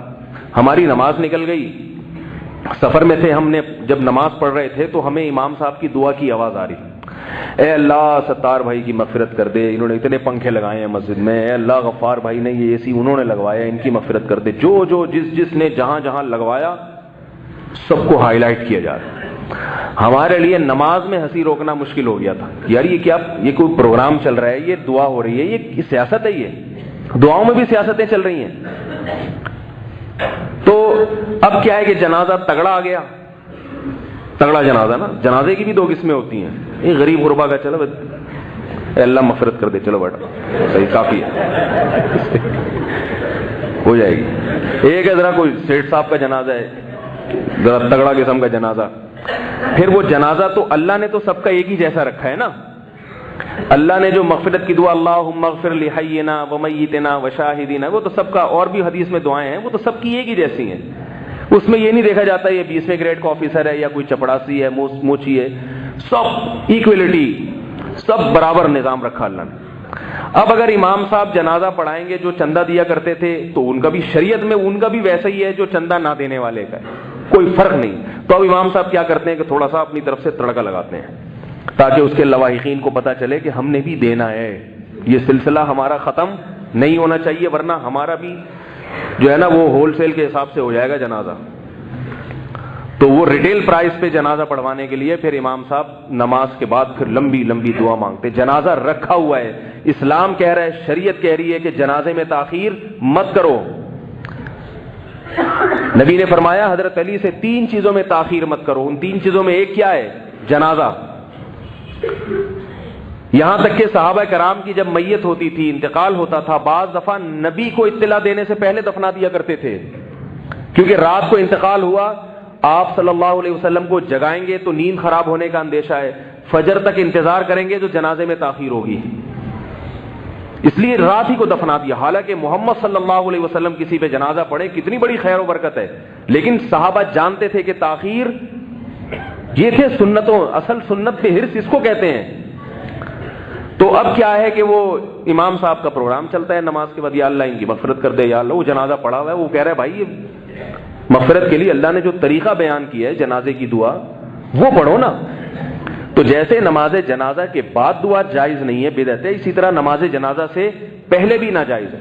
تو کہیں کسی مسجد میں دیکھیں، کیونکہ لوگ کہتے ہیں کہ آپ خود کیوں نہیں بتا دیتے، یاد رکھو ہر آدمی اپنی فیلڈ کو اچھا صحیح طرح سمجھتا ہے. مولوی صاحب جب ایک دوسرے مولوی صاحب کو اس طرح کی باتیں شروع کر دیں تو پھر تھوڑا سا دلوں میں کچھ خطرہ ہوتا ہے. تو اس لیے اس کا بہترین طریقہ یہ ہے پرچی لکھیں اور ایسی جگہ ڈال کے غائب ہو جائیں، وہاں سے رائٹنگ سے بھی نہ پکڑے جائیں. تو اس سے فائدہ ہوگا کہ وہ دیکھیں گے بھائی ذرا میں اس کی تحقیق کر لوں کیا واقعی ایسا ہے یا نہیں. ہر انسان سے خطا ہو سکتی ہے, میں کسی کی توہین نہیں کر رہا, مجھ سے بھی غلطیاں ہوتی ہیں بعض دفعہ, لوگ مجھے بتاتے ہیں, میں دیکھتا ہوں ہاں بھائی اگر یہ واقعی غلطی ہے تو میں اس سے رجوع کرتا ہوں, نہیں ہوتی تو بتا دیتا ہوں بھائی آپ کو غلط فہمی ہوئی ہے. تو کوئی بھی دنیا میں ایسا نہیں ہے جو ہے وہ دودھ کا دھلا ہوا ہو, اس سے کوئی خطا ہی نہ ہو سکتی ہو. تو کسی امام میں یہ غلطی دیکھیں تو طنز نہ کریں. ہمارے ہاں ہوتا یہ ہے کہ جب کوئی چیز سیکھتے ہیں تو جا کے پھر طنز شروع کر دیتے ہیں, وہ یہ کر رہے ہیں, وہ فلانے نے کہا تھا یہ بدعت ہے لہٰذا مولوی بدعتی ہیں. تو چھوٹی چھوٹی باتوں پہ بدعتی ہونے کا فتویٰ نہ لگایا کریں, بس سمجھا دیا کریں, اور ایک دفعہ سمجھا دیں اس کے بعد دوبارہ نہ چھیڑیں. ہمارے ذمے بات پہنچانا ہے, منوانا نہیں ہے. فتنہ وہاں کھڑا ہوتا ہے جہاں منوانے کے لیے مسلط ہو جاتے ہیں. امام مان نہیں رہا, پھر آپ منوا رہے ہیں, پھر جھگڑے, پھر کمیٹیوں میں فسادات, پھر مسجدوں میں 2 دھڑے. وہ اتنا برا کام نہیں تھا, لیکن یہ دھڑے بندیاں اس سے زیادہ برا کام ہو گیا. تو آپ نے بات پہنچا دی, آپ کا فرض ادا ہو گیا. منوانا آپ کا کام نہیں ہے, منوانا پولیس کا کام ہے. پولیس کیوں ہے وہ بھائی, جب کوئی نہیں مان رہا ہو تو ڈنڈے کے زور سے سمجھائے گی, وہ آپ نہیں منوا سکتے. اور اگر پولیس نہیں منوا رہی تو آپ پولیس بننے کی کوشش نہ کریں. سمجھ رہے ہیں بات کو؟ تو میں یہ عرض کر رہا تھا, کہاں سے بات چل رہی تھی بھائی؟ نہیں 12 ربیع الاول رسول اللہ صلی اللہ علیہ وسلم کی تاریخ پیدائش نہیں ہے. اگر کوئی کہتا ہے تو کوئی ایک حدیث پیش کرے, صحیح حدیث ہو. یہ نہ ہو کہ فلانے نے لکھا ہے تو فلانے نے لکھا ہے تو ڈمکانے نے لکھا ہے. تو وہ میں جنازے کی بات کر رہا تھا نا, جنازے کے بعد دعا کے بارے میں بار بار کہہ رہے تھے کہ کسی نے لکھا ہے کہ ناجائز ہے. میں نے کہا ہاں. تو کہنے لگے کس نے؟ میں نے کہا میں نے لکھا ہے. ابھی تھوڑی دیر پہلے میں گھر میں لکھ کے آ رہا ہوں, چھپ بھی جائے گا انشاءاللہ, تو بس وہ لکھا ہوا ہو جائے گا. تو لکھا ہوا تھوڑی دلیل ہوتا ہے, کوئی بھی کچھ بھی اٹھا کے لکھ لے. دلیل تو یہ ہوتی ہے کہ قرآن و سنت سے ائمہ مجتہدین جو قرآن و سنت ہی کی تشریح کرنے والے ہیں ان سے کیا ثابت ہے. تو باقی کسی نے بھی کچھ اٹھا کے لکھ دیا تو وہ اس کی کوئی گارنٹی نہیں ہے بھائی, وہ تو کوئی بھی کچھ لکھ سکتا ہے. تو کوئی دلیل نہیں ہے اس کی. اور فلکیات کی روح سے اگر دیکھا جائے, دیکھو آج انٹرنیٹ پہ سرچ کرو, آپ اسلامی تاریخ سے اپنی انگریزی تاریخ نکال سکتے ہو. کیا خیال ہے بھائی؟ دن بھی نکال سکتے ہو, تاریخ بھی نکال سکتے ہو. بہت زیادہ فرق آتا ہے تو ایک دن کا فرق آ سکتا ہے, اس سے زیادہ فرق نہیں آتا. جب آپ انٹرنیٹ پہ پرانی تاریخ ڈالیں گے نا انگریزی, گوگل پہ آج تجربہ کر کے دیکھیں اور دیکھیں کہ یہ تاریخ کے لحاظ سے میرا اسلامی تاریخ اور میرا دن کیا بنتا ہے, تو آپ کو بتا دے گا آپ کا دن یہ بنتا ہے اور آپ کی اسلامی تاریخ, اور وہ بتا دے گا کہ بھائی یہ ایک دن کا فرق اس میں ہو سکتا ہے. کیونکہ گوگل کو اس وقت نہیں پتا تھا کہ مفتی منیر صاحب نے کیا اعلان کیا تھا, چاند ہوا تھا کہ نہیں ہوا تھا. گوگل کیلکولیٹ کر کے بتاتا ہے بس. پشاور میں وہ ایک دن پہلے بتائے گا اگر سمجھدار ہوگا, اور کراچی میں ایک دن بعد بتائے گا. لیکن گوگل ابھی اتنی سمجھ نہیں آئی اس میں. ہر چیز گوگل سے پتہ چلتی ہے سوائے ایک چیز کے, وہ تو یاد ہے نا, وہ نہیں پتہ چلتی, وہ کسی اور وقت دوبارہ بتاؤں گا, بکم ہے. تو آپ گوگل پہ سرچ کریں 12 ربیع الاول رسول اللہ صلی اللہ علیہ وسلم کی جو عیسوی تاریخ پیدائش ہے. نبی صلی اللہ علیہ وسلم نے حجۃ الوداع جو کیا ہے وہ دن پر پورا اجماع ہے کہ وہ 9 ذی الحج تھی, اور دن کون سا تھا؟ جمعے کا. 9 ذی الحجہ جمعے کا دن. اور اگلے سال ربیع الاول میں آپ صلی اللہ علیہ وسلم کا انتقال ہوا پیر کے دن. کوئی ریاضی دان ذرا کیلکولیٹ کر کے دیکھے کہ جس سال آپ صلی اللہ علیہ وسلم کا انتقال ہوا اس سال 9 ذی الحجہ پڑ رہی تھی, جمعے کا دن. خیر اس سے تو وفات کا پتہ چلے گا, وفات کا.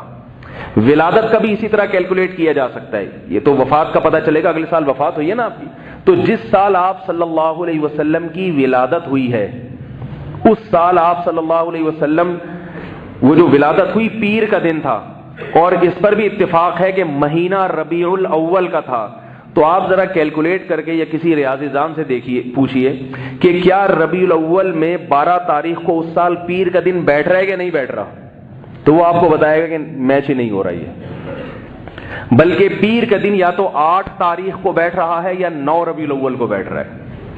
اسی وجہ سے محقق علماء کہتے ہیں کہ اس بات کا زیادہ امکان ہے کہ آپ صلی اللہ علیہ وسلم کا یوم ولادت 8 ربیع الاول یا 9 ربیع الاول ہے, اور اس میں بھی 8 کو زیادہ ترجیح دی ہے. لیکن یہ بھی یقینی نہیں ہے. اس لیے یقینی نہیں ہے کہ صحابہ کرام نے آپ صلی اللہ علیہ وسلم کی ایک ایک چیز کو نوٹ کیا. آپ ہنستے تھے تو آپ کے دانت کتنے نظر آتے تھے, آپ صلی اللہ علیہ وسلم کھجور کیسے کھایا کرتے تھے, آپ صلی اللہ علیہ وسلم چلا کیسے کرتے تھے, آپ صلی اللہ علیہ وسلم بالوں کی مانگ کیسے نکالا کرتے تھے, آپ صلی اللہ علیہ وسلم کے سر میں کتنے بال سفید ہو گئے تھے. ایک ایک چیز نوٹ کی اور آگے امت کو بتائی. تو سوچئے کہ یوم ولادت اور یوم وفات نہ یا تو نوٹ نہیں کیا, نوٹ کیا تو آگے امت کو بتایا نہیں. یہ ہو نہیں سکتا کہ نوٹ نہ کیا ہو, یہ ممکن نہیں ہے. اس لیے کہ چلو ولادت میں تو کہہ سکتے ہیں نوٹ نہیں کیا, وفات کا دن تو معلوم ہونا چاہیے تھا نا. معلوم تھا مگر آگے نقل نہیں کیا تاکہ یہ امت برسیاں منانا نہ شروع کر دے, کیونکہ ولادت کے دن سے اور وفات کے دن سے کوئی شریعت کا حکم متعلق نہیں ہے. اس لیے صحابہ کرام نے نہ یوم ولادت کی تاریخ آگے امت کو بتائی اور نہ یوم وفات کی تاریخ امت کو بتائی, جان کر جیسے حضرت عمر نے وہ صلح حدیبیہ میں جو درخت تھا نا وہ جب کٹوا دیا تو بعض جو کمزور ایمان والے لوگ تھے جو عشق کرتے تھے مگر عشق کا طریقہ نہیں آتا تھا, انہوں نے پھر ایک درخت بنایا اور اس کو نام دے دیا یہ صلح حدیبیہ والا درخت ہے. تو بالکل ایسے ہی ہے کہ صحابہ کرام نے یوم ولادت نہیں بتایا ہمیں, لیکن کیا نتیجہ نکلا کہ بدعتیوں نے کچھ تو کرنا تھا نا, کسی دن کو سیلیبریٹ تو کرنا ہے, منانا تو ہے, تو انہوں نے خود سے 12 تاریخ کو متعین کر کے منانا شروع کر دیا. جیسے عیسائی خود اس بات کا اعتراف کرتے ہیں کہ 25 دسمبر حضرت عیسیٰ کا یوم ولادت نہیں ہے, یہ عیسائی پادریوں نے اپنی کتابوں میں لکھا ہے, مگر دن تو منانا ہے نا انہوں نے. عمل سے تو ثابت نہیں کرتے کہ ہم عیسائی ہیں. عیسائیوں کی آج داڑیاں نہیں ہوتی, حضرت عیسیٰ علیہ السلام کی داڑھی تھی. حضرت عیسیٰ علیہ السلام زنا اور شراب کے خلاف دعوت لے کر آئے تھے. آج پورا امریکہ شراب بھی پی رہا ہے, زنا بھی کر رہا ہے.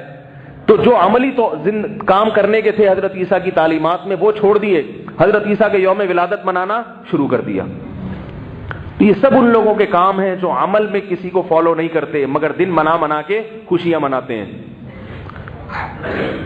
عیسائیوں کے پاس بھی یوم ولادت محفوظ نہیں تھا حضرت عیسیٰ کا, انہوں نے بھی 25 دسمبر متعین کر کے اس کو منانا شروع کر دیا. اور کمال کی بات ہے عیسائیوں کی جو اصل عید تھی جو حضرت عیسیٰ دے کے گئے تھے اس کا کسی عیسائیوں کو بھی پتہ ہی نہیں ہے کہ وہ کون سی تھی. تو جس طرح سے ربیع الاول 12 تاریخ منائی جا رہی ہے, اس سے بھی ایسا معلوم ہوتا ہے کہ کچھ وقت کے بعد ان کو یہ پتہ ہی نہیں چلے گا کہ اصل عیدیں کہاں غائب ہو گئیں. اور جوش و خروش ان لوگوں میں عید الفطر اور عید الاضحیٰ میں اتنا نہیں ہوتا جتنا اس بنائی ہوئی عید میں ہوتا ہے.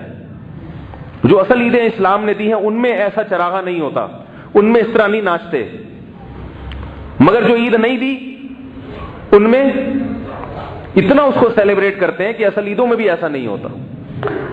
تو یہ ساری باتیں اس بات کی علامت ہے میرے بھائی, اللہ تعالیٰ نے ہمیں جو دین دیا ہے. بعض لوگ کہتے ہیں کہ تم لوگ بھی تو حضرت عمر کا دن مناتے ہو اور فلاں کے دن مناتے ہو, تو جو مناتے ہیں بھائی ان سے پوچھو, ہم تو نہیں مناتے.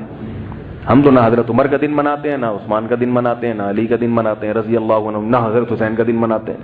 ہم کہتے ہیں حضرت عمر کی تعلیمات کو فالو کرو, حضرت عثمان کو فالو کرو, حضرت حسین کو فالو کرو, حضرت علی کو فالو کرو, ان کے دن منانے کی ضرورت نہیں ہے. تو اس لیے اس بارے میں اپنا عقیدہ درست کریں. اور ایک بات یہ کہ دیکھو بھائی, یہ وقت ذرا مجھے بتائیں, یہ گھڑی تھوڑی آ گیا ہے, کیا ٹائم ہو رہا ہے؟ 35 ہو رہے ہیں. اب اس دن کیا ہوتا ہے کہ بہت سارے لوگ منانے کے مختلف اسٹائل ہیں لوگوں کے. کچھ تو بریک ڈانس پہ آ جاتے ہیں, نبی کی یاد میں ناچ رہے ہیں, باقاعدہ ڈانس ہو رہا ہے, اتنی بڑی بڑی داڑیاں اور پگڑیاں پہن کے ناچ رہے ہیں. کچھ رو رہے ہیں نبی کی یاد میں, ایسا رو رہے ہیں خاص طور پہ جب کیمرہ سامنے آتا ہے تو بہت زیادہ روتے ہیں, پھر وہ بہت زیادہ روتے ہیں. رونا دھونا یہ تنہائی میں اچھا لگتا ہے, مجمع میں رونا دھونا. ہمارے حضرت ایک شعر پڑھا کرتے تھے, اہل اللہ کی عادت کیا ہوتی ہے, دن گزارے ساز میں, راتیں گزاری سوز میں, عمر بھر ہم دن میں بلبل شب میں پروانہ رہے. دن گزاری ساز میں, ساز کا مطلب خوش و خرم, راتیں سوز و گداز غم میں. یہ اہل اللہ کی عادت ہے, لوگوں کے سامنے مسکراتے چہروں سے, اور تنہائیوں میں اللہ کے سامنے رونے والے. دن گزارے ساز میں، راتیں گزاری سوز میں، عمر بھر ہم دن میں بلبل کی طرح چہکتے ہیں خوش و خرم، شب میں پروانے کی طرح آگ کے گرد. جیسے پروانے کی صرف ایک چیز ہوتی ہے، آگ مل جائے جل جائے گا آگ میں. تو اہل اللہ کیا کرتے ہیں؟ تنہائیوں میں پروانے کی طرح اللہ کی ذات کے گرد گھومتے ہیں. وہ جو مجمع میں زیادہ رو رہا ہے تنہائیوں میں نہیں روتا، وہ فراڈی ہے، 2 نمبر ہے. آ رہی ہے بات سمجھ گئے نا کون مراد ہے؟ مجمع میں. اور یاد رکھو جو تنہائی میں ذکر نہیں کرتا، مجمع میں بیٹھ کے چیختا رہتا ہے ذکر اللہ، وہ بھی بدعتی ہے. حضرت عبداللہ ابن عباس رضی اللہ تعالی عنہ نے آخری عمر میں کچھ لوگوں کو مسجد میں زور سے ذکر کرتے ہوئے سنا. جتھا بنا کے بیٹھے ہوئے تھے، ذکر کر رہے تھے، ہوا لگے ہوئے تھے.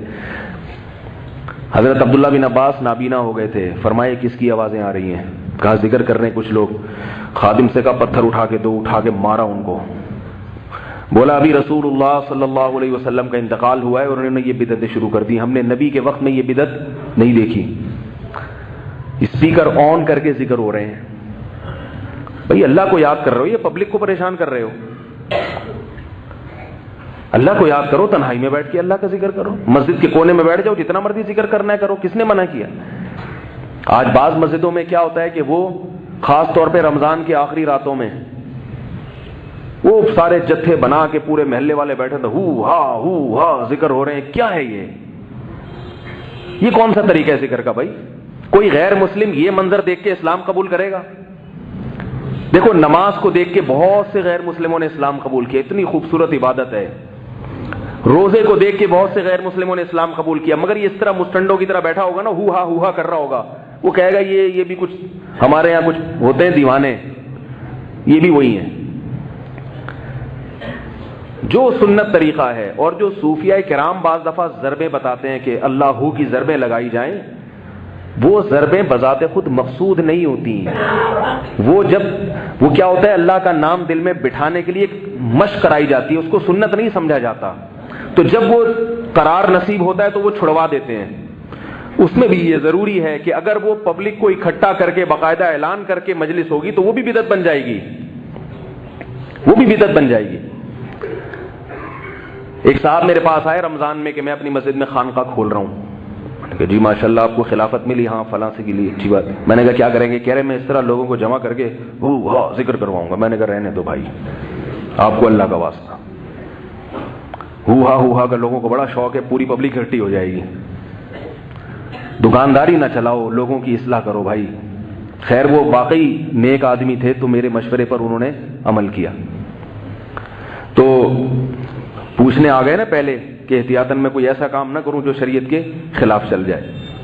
اس لیے میرے بھائی اللہ کے نبی حضرت عبداللہ ابن عباس رضی اللہ تعالی عنہ نے لوگوں کو ذکر نہیں کرنے دیا. اب کوئی یہ کہے کہ دیکھو لوگوں کو ذکر سے روک رہے ہیں، یہ ذکر سے نہیں روک رہے، اس طریقے سے ذکر سے روک رہے ہیں. میں نے ایک بیان میں کہا کہ جو عاملوں کے پاس جا کے ذکر کرتے ہیں نا، وہ دماغی توازن خراب ہو جاتا ہے ان کا تھوڑے دنوں میں. تو میرے خلاف کمنٹس آئے فیس بک پہ کہ یہ لوگوں کو ذکر سے روک رہا ہے، اور یہ اس نے دعویٰ کیا کہ ذکر کرنے سے انسان پاگل ہو جاتا ہے. حالانکہ قرآن میں تو جگہ جگہ ذکر کرنے کا حکم ہے، قرآن میں جگہ جگہ ذکر کرنے کا حکم ہے. مگر قرآن میں یہ کہیں نہیں کہا کہ جب یہ جو ہم ذکر کا حکم دے رہے ہیں اس کے لیے فلاں پیر صاحب کے پاس جاؤ اور ان کی مجلس میں بیٹھ کے یوں سر ہلاؤ اور جتھے بنا کے کرو. یہ کہاں لکھا ہے قرآن میں؟ اور فلاں کے مشورے پہ کرو، یہ کہاں لکھا ہے قرآن میں بھائی؟ یہ جو روحانی پیر ہیں ان کی بات کر رہا ہوں، روحانی علاج والے پیر جو ہمارے مشائخ بزرگ ہیں، وہ جو ذکر بتاتے ہیں وہ تو ہر ایک کی حالت کو دیکھ کے کہ بھئی یہ اس کو اس ذکر سے فائدہ ہوگا، اس میں اللہ کی محبت آئے گی، اس کو اس ذکر سے اللہ کی محبت. وہ جن چڑیل بھگانے کے لیے نہیں ہوتے، وہ اللہ کی محبت پیدا کرنے کے لیے ہوتے ہیں. وہ ہر ایک کے حالات کے لحاظ سے مختلف ہو سکتے ہیں. لیکن یہ جو جنات بھگانے والے لوگ جو ذکر کراتے ہیں، یہ سب دماغی توازن کی خرابی ہے. اور یاد رکھو کسی کے قبضے میں جن نہیں ہوتا، یہ فلسفہ ہی غلط ہے. جنات کو قبضے میں کرنا ممکن نہیں ہے، جنات نے ان عاملوں کو قبضے میں کیا ہوا ہوتا ہے. یہ بات قرآن سے ثابت ہے. یہ میرا موضوع نہیں ہے، میں پھر کسی اور وقت بتاؤں گا انشاءاللہ اس پر. یہ جو لوگ کہتے ہیں نا انہوں نے جنات 10,000 جنات قابو میں، یہ جھوٹ بول رہا ہے، بکواس کر رہا ہے، الو بنا رہا ہے آپ کو. ایک جن بھی اس نے قابو میں نہیں کیا ہوا. اور یہ جو لوگوں کو کہتا ہے نا تم نام بتاؤ، اپنی ماں کا نام بتاؤ، پھر یوں استخارے لڑاتا ہے، پھر کہتا ہے وہ فلاں پہ یہ ہے. کسی کے باپ کو بھی پتہ نہیں چلتا کہ کسی کی ماں کا نام سے اور باپ کے نام سے کہ کس پر کتنے جنات ہیں. ڈاکٹر آپ کی بیماری بتا سکتا ہے آپ کے نام اور آپ کے ابا کے نام سے؟ یہ بڑے بے غیرت ہوتے ہیں, بے شرم ہوتے ہیں, انہوں نے پہلے سے اس مریض سے تعلقات ہوتے ہیں, ان کو پتا ہوتا ہے وہ کیا کر رہا ہے, تو وہ آپ کو بیوقوف بنا دیتے ہیں اس کے بارے میں. کسی کو نہیں پتا چلتا کہ کس کی اماں کا نام کیا ہے. میرے پاس لوگ بھیجتے ہیں میری امی کا نام, میرے چاچے کا نام, میرے ماں. میں نے کہا پتہ نہیں کیوں بنے چاچے پورے خاندان کا نام. کہہ رہے آپ بتا دیں ہم پہ کس نے کیا کیا ہے. بھائی تو اپنے چاچے کا نام مجھے کیوں بتا رہا ہے, ماموں کا نام مجھے کیوں بتا رہا ہے؟ کہہ رہے آپ بتا دیں. میں نے کہا کوئی بھی نہیں بتا سکتا کس نے کیا کیا ہوا ہے. یہ جھوٹ ہے, لوگوں کو الو بنانے کی باتیں ہیں. بھائی اپنے آپ کو بچاؤ ان بے وقوفوں سے. یہ اپنی بیوی کے بارے میں نہیں بتا سکتے کہ وہ اس وقت کہاں ہیں. ان کی بیویاں گھروں سے بھاگتی ہیں, ان کو تھوڑی پتا ہوتا ہے. جن کی بیویاں بھاگی ہوئی ہیں وہ ان کے پاس جا رہے ہیں کہ میری بیوی کہاں بھاگ کے گئی ہے, ذرا کچھ نکالو. یہ نہیں پوچھتے کہ تیری جو بھاگی ہوئی ہے وہ پکڑائی میں آئی ہے اب تک. بعض دفعہ ان کی باتیں سچ نکل جاتی ہیں, اس سے لوگ دھوکے میں آتے ہیں. یاد رکھو جو عامل کہے نا تمہاری بیوی فلاں جگہ ہے, سمجھ لو کہ یہ اس نے عمل سے نہیں بتایا, اس کے تمہاری بیوی سے تعلقات ہیں, اس کو پتا ہے کہ وہ وہاں بیٹھی ہوئی ہے. وہ یا کسی ایسی عورت سے تعلقات ہیں جو آپ کی بیوی پہ نظر رکھی ہوئی ہے, اس نے پہلے اس کو انفارم کر دیا کہ وہ بھاگنے والی ہے, لہذا جب یہ بندہ آئے گا تو اس کو بتا دینا. جب تم سچ بتاؤ گے یہ تم پر اور اعتماد کر کے تمہارے ہاتھ پاؤں چومنا شروع کر دے گا. سب فراڈ ہے. اور بار بار بتا دوں, یہ روحانی والے چاہے دیوبندی ہوں, چاہے بریلوی ہوں, چاہے اہل حدیث ہوں, چاہے کسی بڑے بزرگ کے خلیفہ ہوں, یہ سارے فراڈی ہیں, سارے فراڈی ہیں. اس لیے مجھے یہ نہ کہا کرو کہ وہ فلاں ادارے کے مفتی ہیں, وہ فلاں ادارے میں بزرگ ہیں, آپ ان کو کہہ رہے ہو سب ایک جیسے ہیں. روحانی علاج کے نام پہ جتنے رسالے نکل رہے ہیں سب ٹوپی ڈرامہ ہے, کوئی حقیقت نہیں ہے ان کی. اور یاد رکھو بڑے بڑے مفتی ہیں جو لوگوں کو الو بنا رہے ہیں, وہ مفتی ہیں نہیں, نام کے ساتھ مفتی لگا لیا ہے انہوں کے. مفتی کے پاس اتنا ٹائم کہاں ہوتا ہے. میرے پاس کل ایک صاحب آئے کہ سروائیکل پین ہے اور یوں بہت دنوں سے, تو ہمارے قریب میں ایک عامل صاحب ہیں, آج کل وہ مفتی بھی ہیں, وہ بہت دم درود کر رہے ہیں. انہوں نے میرا بنیان سونگ کے بتایا کہ آپ پر کسی نے کچھ کیا ہوا ہے. میں نے کہا کسی کے پجامے اور بنیان سے جنات کا کوئی تعلق؟ بولو بھائی, کسی کے پجامے سے اور بنیان سے نہیں پتا چلتا کہ کس پر کیا جن ہے. یہ جھوٹ بکواس کر رہا ہے.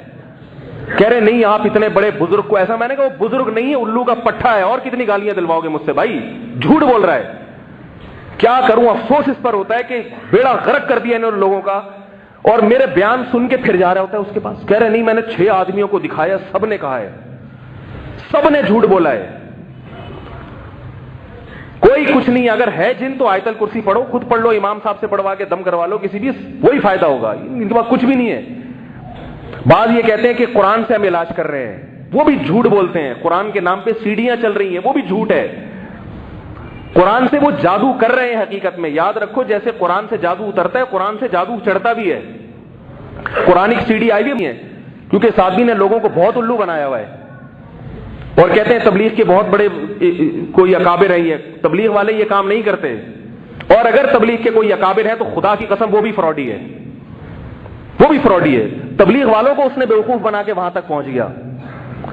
وہ کیا ہے, قرآن کی سیڑھیاں تقسیم کی ہوئی ہیں کہ جناب وہ یہ آیتیں اتنی دفعہ سنیں گے تو جن اترے گا. حالانکہ اس سے کیا ہو رہا ہے کہ جب آپ ایک دماغ میں تصور رکھ کے 1-1.5 گھنٹے تک وہ سنتے ہو تو آپ پہ اثرات ہونا شروع ہو جاتے ہیں, الٹیاں ہوتی ہیں. وہ الٹیاں ہونا آپ اس کی علامت ہے کہ آپ پہ جادو چڑھ رہا ہے. وہ بیچارہ مریض سمجھ رہا ہوتا ہے کہ مجھ پہ جادو اتر رہا ہے. تو سب الو بنانے والی باتیں ہیں, کسی کو نہیں مانا کرو. کوئی کرتا ہے نا یہ بنیان دیکھ کے, پجامے دیکھ کے بتا رہے میرے پاس لے کر آؤ, تو بچاؤ اپنے آپ کو ان چیزوں سے. اللہ اس کے رسول صلی اللہ علیہ وسلم کی اطاعت کرو, فرما برداری کرو. نبی صلی اللہ علیہ وسلم پر جب جادو ہوا تھا اللہ نے سورہ فلق سورہ ناس اسی لیے نازل کی تاکہ آپ کی امت کو یہ تحفہ ملے اور کسی فلیتے کے پاس جانے کی ضرورت نہ پڑے تمہیں. یہ آیت الکرسی پڑھو, قل اللہ پڑھو, یہ اپنے اوپر دم کرو اور کسی کے پاس جانے کی ضرورت نہیں ہے. جب ان چیزوں کو چھوڑو گے اللہ اس کے رسول کی اطاعت کو تو اللہ تمہیں پھر ان لوگوں میں الجھائے گا. وہ شیطان تمہیں ان چیزوں میں ڈالے گا. پھر بات کو ختم کرتا ہوں. یہ جب عاملوں کا نام آتا ہے تو میرا دماغ پھر, کیونکہ میں اپنے رشتہ داروں کو دیکھ رہا ہوں, وہ جا رہے ہیں, سگے چاچے سگے ماموں جا رہے ہیں. ایک دن میرے سگے رشتہ دار نے کہا, بہت قریبی ہیں, ممکن ہے بیان سنے تو غصہ ہو اس لیے نام نہیں لے رہا ان کا. انہوں نے کہا وہ آپ کے فلانے قریبی بزرگ نے فلانے کی جن کے ذریعے آپریشن کروا کے پتھری نکالی. میں نے کہا نہیں نکالی, جھوٹ بول رہا ہے وہ. جن کے ذریعے کسی کے گردے کی پتھری نکالنا کسی کے باپ میں دم نہیں ہے، خدا کی قسم، آپریشن کرنا جن کے ذریعے. وہ کہہ رہے ہیں جنات تو کر سکتے. میں نے کہا کر سکتے ہیں، اس کے مشورے پہ نہیں کر سکتے. میں نے کہا یہ میرا موبائل پروفائل پر ہے، اس کو بولو جنات کے ذریعے اس کو سائلنٹ پہ کر دے. یہاں پہ میں بیٹھا ہوا ہوں، نہیں کر کے دکھا سکتا. جو جن موبائل کو سائلنٹ پہ نہ کر سکے وہ آپریشن کہاں سے کرے گا؟ ڈاکٹر بننے کے لیے تو بہت بڑا انجینئر ہونا چاہیے. اور یاد رکھو یہ جو واقعات ہوتے ہیں نا یوں کر دیے، یہ سب شعبدے ہوتے ہیں، نظر کے دھوکے ہوتے ہیں. نظر کا دھوکہ ایک باقاعدہ فن ہے، یہ سیکھا جاتا ہے. دیکھ نہیں رہے یوٹیوب پہ آج کل کیسے میجک شو آ رہے ہیں، جناب اس سے رومال سے کبوتر بنا کے نکال دیتا ہے، تو وہ نظر کا دھوکہ ہوتا ہے. تو ان کے پاس بھی نظر کے مسمرزم ہوتا ہے، نظر کے دھوکے ہوتے ہیں. بعض دفعہ یہ بتا دیتے ہیں آپ کی جیب میں کیا ہے، بعض دفعہ بتا دیتے ہیں، دماغ پڑھ لیتے ہیں بعض دفعہ مسمرزم کر کے، لیکن اس سے کچھ بھی نہیں ہوتا. بتا دیا تو کیا ہے جیب میں، دیکھ کے بتا دو جیب میں کیا ہے. اس سے نہ اس کو کوئی آپ کی بگڑی بنا سکے گا، یہ نہ آپ کا کوئی نقصان پہنچا سکے گا. اور ان لوگوں کا بزرگی سے کوئی تعلق نہیں ہوتا، یہ بزرگ بن کے بیٹھے ہوئے ہوتے ہیں الو بنانے کے لیے لوگوں کو. چیخ چیخ کے تھک گئے، مگر اپنے مولویوں کی سمجھ میں نہیں آ رہا باقیوں. پھر کوئی دیکھتا ہوں کوئی بہت بڑے مولوی صاحب جا کے کسی فراڈی سے بیعت ہو جاتے ہیں. جا کے دارالعلوم کورنگی کے مفتی، جامعۃ الرشید کے استاذ، وہ ایسے روحانی عاملوں کے ہاتھ سے بیعت ہیں. حالانکہ دارالعلوم ہمارے لیے نظر میں قابل احترام ادارہ ہے، ان کے علماء ہمارے اکابر ہیں، مگر وہ عالم بھی اگر کسی فراڈی کے ہاتھ پہ، روحانی کے ہاتھ سے بیعت ہوگا تو یاد رکھو میں پھر بھی اس روحانی کو نہیں مانگوں گا. میں کہوں گا کہ یہ روحانی اتنا بڑا فراڈی ہے کہ اس نے ایسی چال چلی ہے کہ اس نے اتنے بڑے عالم کو بیوقوف بنا دیا. ایک صاحب میرے پاس آئے، بس آخری بات کر کے بیان ختم کرتا ہوں. کہنے لگے کہ یہ جو ہے نا وہ فلانا عامل جس کو آپ فراڈی کہتے ہیں اس کے ہاتھ پہ تو شیخ الحدیث بیعت ہیں. میں نے کہا اس شیخ الحدیث کے بیعت ہونے سے میں یہ نہیں کہوں گا کہ وہ فراڈی نہیں ہے، میں یہ کہوں گا وہ اتنا بڑا فراڈی ہے کہ اس نے شیخ الحدیث کو بھی بیوقوف بنا دیا. یہ فارمولہ یاد رہے گا. جب کسی بڑے بزرگ کو دیکھو نا اس روحانی کے ہاتھ میں بیعت ہو رہا ہے، جو تمہیں بیٹھ کے ذکر کرا رہا ہے اور کہہ رہے اس سے تمہارے جنہ اور سارے مسائل حل ہو جائیں گے، جو تمہیں ذکر کرا رہا ہے نا اللہ کی محبت پیدا کرانے کے لیے، بس وہ تو اللہ والا ہے. اور جو تمہیں کرانا نا یہ میرے سامنے بیٹھ کے یہ گھما لے، اس سے تیری بیٹی کی شادی ہو جائے گی، تو اس کی محفل میں اگر کوئی بہت بڑا شیخ الحدیث بیٹھ رہا ہے تو اس روحانی پیر سے پھر بھی متاثر ہونے کی ضرورت نہیں ہے. بولو یہ اتنا بڑا فنکار ہے کہ اس نے اتنے بڑے بزرگ کو بھی بیوقوف بنا دیا. بزرگی الگ چیز ہے، حماقت الگ چیز ہے. بعض نیک ہوتے ہیں مگر احمق ہوتے ہیں، اور بعض نیک نہیں ہوتے مگر عقل مند ہوتے ہیں. اس پر ایک واقعہ بھی سناؤں گا. ایک بہت بڑے عامل نے ایک ایسے آدمی کو جو اپنے آپ کو نیک بھی نہیں کہتا اس کو بیوقوف بنانے کی کوشش کی. اس نے پکڑ لیا اس کو کہ تو الو بنا رہے ہمیں، اور جو بزرگ بیٹھے ہوئے تھے وہ بن گئے. دماغ کی صلاحیت ایک الگ چیز ہے، نیکی ایک الگ چیز ہے. ہر ذہین نیک نہیں ہوتا، اور ہر جو ہے نا بیوقوف، ہر گناہگار بیوقوف نہیں ہوتا. تو عقل ہونی چاہیے ان کم بختوں کو پکڑنے کے لیے. بنیان سونگ رہا ہے، پجامے سونگ رہا ہے تمہارے، بولے تو کیوں سونگ رہا ہے میرا بنیان، شرم نہیں آتی تجھے؟ اللہ تعالیٰ ہدایت عطا فرمائے. پھر انشاءاللہ ایک واقعہ سناؤں گا بیان کے بعد، اللہ عمل کی توفیق عطا فرمائے.